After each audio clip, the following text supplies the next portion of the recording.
Alright, for today's video I'd like to talk about NDRV3's bonus mode, because let's be real, that's the real reason everyone bought this game, right?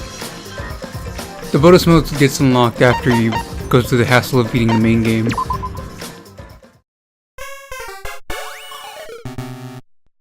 It's going to be called Ultimate Talent Development Plan, and in this game you play as Santa Shikiba, the ultimate botanist, and you try to make plant-human hybrids with the student's DNA.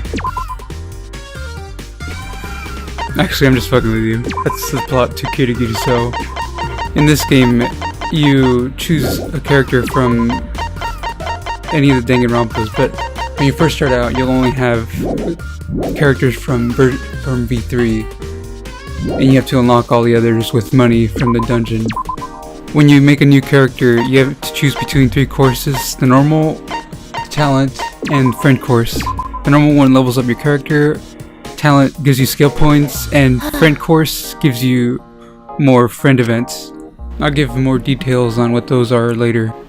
So the goal of the game is to do 3 years and then graduate. So there's 12 months in a year, and every roll of the dice spends 1 month. So you have to use that time wisely. You can use it wisely because it's all up to RNG, it's all up to luck.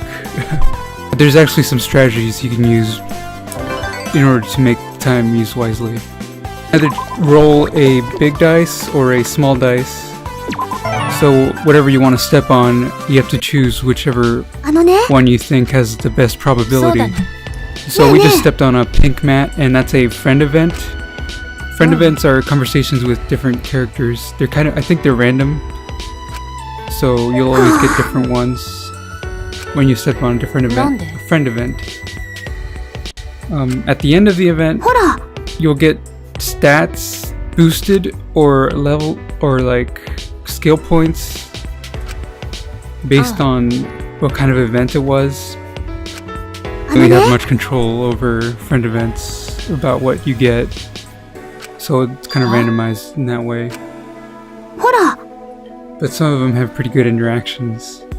The bad thing is you might get some useless stat boosted, like if you have a strength character, you might get your intelligence boosted when they don't need intelligence for anything. Well, actually, intelligence helps defend against magic, so there's a lot of stats that affect different things. I haven't seen any data for like specific numbers and values and whatnot. When you're making a character, you have to kind of like know what your plan is. So like with Maki, I'm gonna give her a lot of like attacking skills and whatnot. Every character has like their own stat spread, so you have to use their stats you have to get skills that go according to their stats. Anyways, I'm trying to give tips in order to like save people time when they're starting out in bonus mode.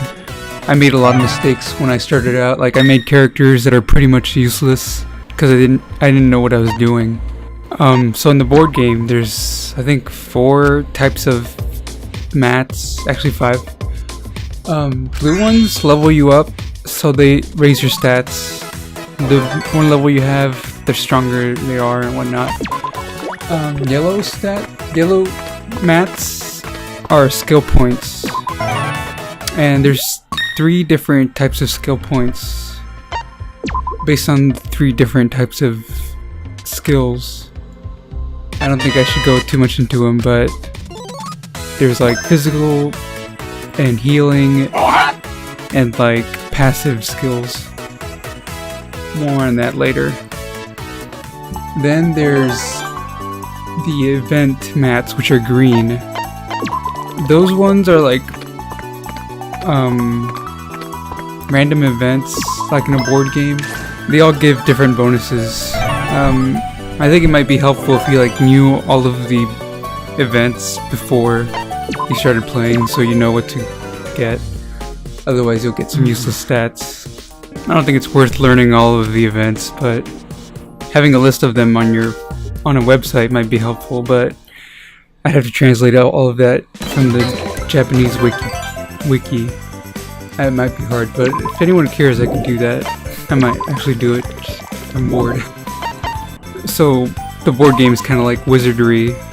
When you choose a character in Wizardry, when you start out with a character, you have to re-roll and hope you get better stats.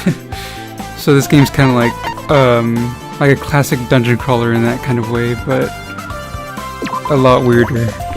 Yeah, this game is basically a dungeon crawler. If you have patience for those kind of games, then you'll find them a lot of fun. I tend to be pretty OCD with those kind of games. So yeah, this is pretty much a preliminary kind of thing before the dungeon crawler. You prepares your character to go into the dungeon, so you're making them stronger in this game before they go into the dungeon. So you want a character that does physical attacks, one that does magic attacks, one that heals, and one that can do random things like block attacks or inflict ailments, like a luck character, a strength character, magic character, or a speedy character. There's a lot of things you can do, a lot of different combinations for parties. And so you want to have a character one that's a master at one type of thing. So one that can do electricity. So you want to have a character that's specialized in a certain type of attack. You can't have a character that does a whole bunch of things. That's inefficient. The cool thing about this game is you can get pretty creative with what skills a character uses. Like you can give Chiaki poison. You can give Toko dispel, anti-ailment skills. This one time I made Hoshi have really ridiculous speed stats, and when he was fighting an Iguzzle, he was the last one alive. He didn't get hit for 20 turns. Just going back and Hoshi attacking the Iguzzle over and over until one time he got hit once and then it was all over. It got pretty close though. Anyways, the dungeon is called Monokuma's Test, or Monokuma's Evil Test. It's definitely not a fungeon. You can make Celeste have this money up skill where every time you finish a random battle, it multiplies the amount of money you get at the end of the battle. There's a lot of fun you can have with all the characters and all the skills. You gotta use your imagination though. That's the thing about dungeon crawlers. There's a few gripes I have about this game though. The dungeon is really bare bones. It's like something made in Game Maker. I wish they put a bit more effort into it, because you're gonna spend a lot of time in there. You're gonna keep looking at the same 8-bit graphics. I wish it had the budget of Persona. Then with every character having their own animations, every character having their own lines every time they attack. But no such thing here, unfortunately. The dungeon really feels secondary to the board game, even though the board game is preparation for the dungeon. The dungeon is all about exploring, finding treasure chests, money. The money is what you use for unlocking characters in the gacha machine. The gacha, I'll explain that later, but in the dungeon you just fight random encounters, fight bosses. It's all just to get more money. Every floor has its own sets of random encounters. Floor 1 through 5 will have these types of enemies. Floor 5 through 10 will have a different kind, etc., etc. So you have to be different. You have to have different preparations for different floors, and so it gets kind of monotonous sometimes. You have to be. So that's why you got to make a whole bunch of characters that do different things. Some enemies are not. They have different weaknesses, different resistances. So you gotta have a whole bunch of characters that are specialized in those attacks. So I think it'd be best to just have those characters ready. There's also equipment you can put in your characters, which increases your stats by percentages. So it's only useful if you have a lot of stats. It's not useful if they're lacking in those stats. The map is a big gripe for me in this game. Oh man, you can only see a little bit of square. You can't expand the map whatsoever. So you sort of have to memorize it every time you go into the dungeon. There might be some database somewhere out there. I haven't seen any yet. They don't exist in the Jab Wiki. So, I mean, I could compile one. I mean, I could... Maybe there's some data somewhere. But it's pretty annoying. I think they're trying to make it so you have to draw one, like those old wizardry dungeon crawlers. Graph paper. There's also hidden paths, like you just saw there. Different textures on the wall. You get tickets, so you don't have to spend money on the freaking gacha. Yeah. So rare enemies, which are a bitch to kill. They're resistant to everything, and you do like 1 damage with every attack. So you have to do multiple attacks on one enemy. Also, you can leave the dungeon whenever you want by pressing L1. So whenever you find something rare, just get the hell out. There's nothing bad about leaving a dungeon, except for losing your progress. You don't, because if you die in the dungeon, you lose your money, all of it, I think. And that's not very good, because that's the only thing that matters in this game. So here's the freaking gacha. It's called Ultimate Death Machine. You can find tickets in the dungeon, so you automatically get a rare card out of the gacha, but by using money, you take a chance at any random character based on a rate. So the farther you go in the dungeon, the better your rate is. So every time you beat a boss, you go to the next floor, your rank increases in the gacha. So you get better percentages and whatnot. So better progress gives you stronger characters. There's 3 ranks of characters. There's like normal, super, which is middle, and then ultra, which is extremely rare. There's like 1% chance getting those, unless you go further into the dungeon, which gives you slightly better stats. Like I'm halfway through the dungeon and I only have 7%. There's going to be a lot of grinding to get your favorite character, to get your character's ultra card.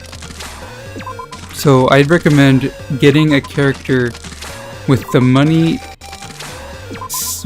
skill maxed out as fast as possible.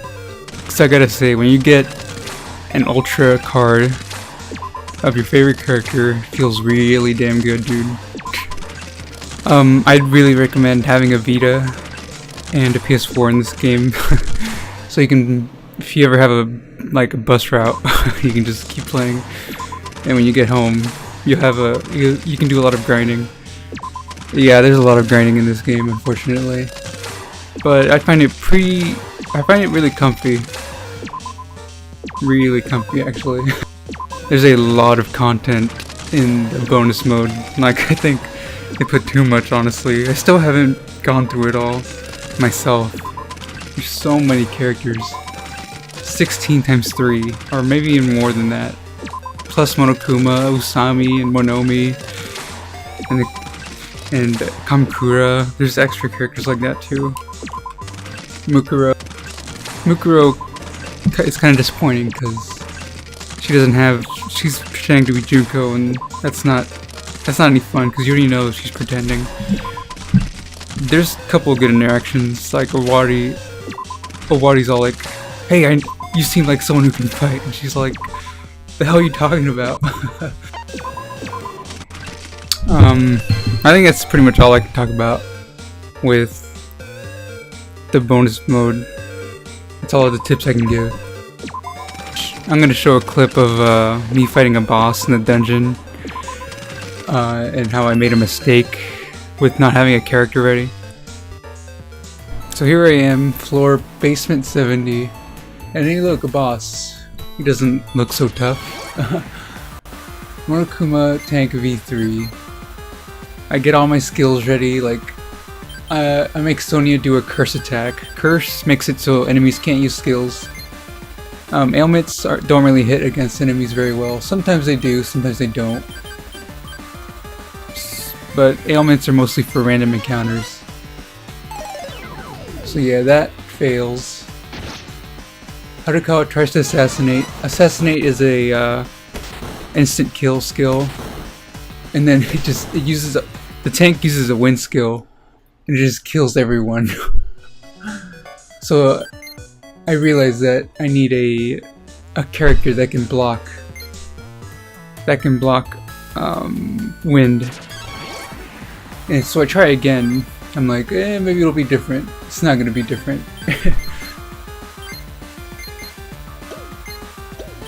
So instead of using ailments this time, I make everyone attack instead of preparing for the next attack. I just try to make everyone attack, hoping that I can kill it in one hit, which was kind of dumb of me. And it starts killing everyone except for Harukawa. She gets off with one hit. And then a critical attack, 1000 damage. And then it attacks Harukawa, it misses. Oh, and there's also like a special gauge, a awakening gauge. If you miss an attack or if you do something special, it'll fill it up faster. And it just makes your attacks hit stronger. And I think they have more accuracy. So in this fight, I brought Celeste along, and she has like a level 2 wind defense wall. So I'm like, oh, level 2, that'll be good enough, right? So I make everyone do their attacks. Kamikura does his like hawk kick, I think is what the skill name is. It like does 4 consecutive attacks. So there's the wind wall. Sonya does her ice attack. Sonya has a lot of int because she's blue. There's blue behind her character, that means she's like intelligence type. There's his consecutive kicks. And made her have a resurrection skill. It makes if it's at max, it revives everyone, but if it's not at max, it just revives one person.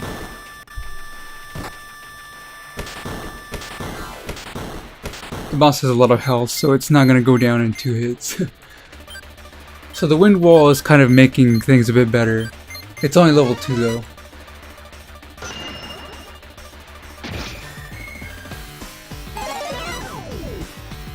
And the tank put everyone to sleep.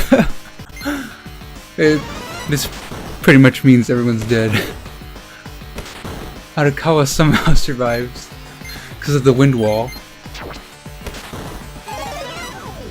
And he puts her to sleep.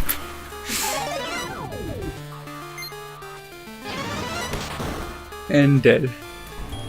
In this round I have Yamada Hifumi with me. I gave him a wind wall because he's so fat. So like he's blocking the wind from the tank. I made it level 10, I think, for the wind wall. Yeah, level 10.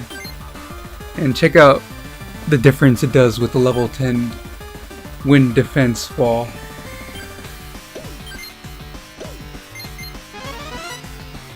So there it goes, it activates. Sonya does her thing.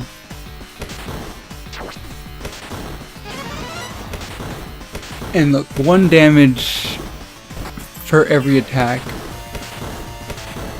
So needless to say, I pretty much won this fight. But I'm just gonna let it go through a little bit.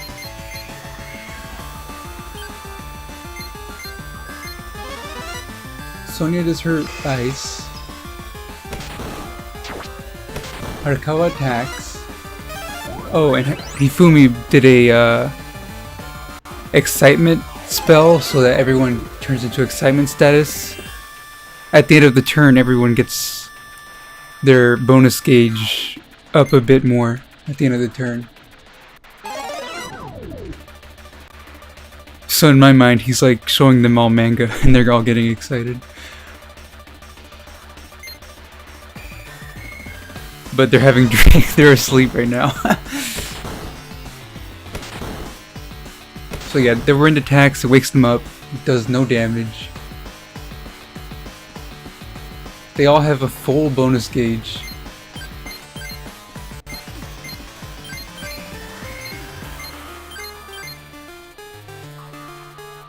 Unfortunately, Hifumi doesn't have any attacks. I didn't give him any attacks.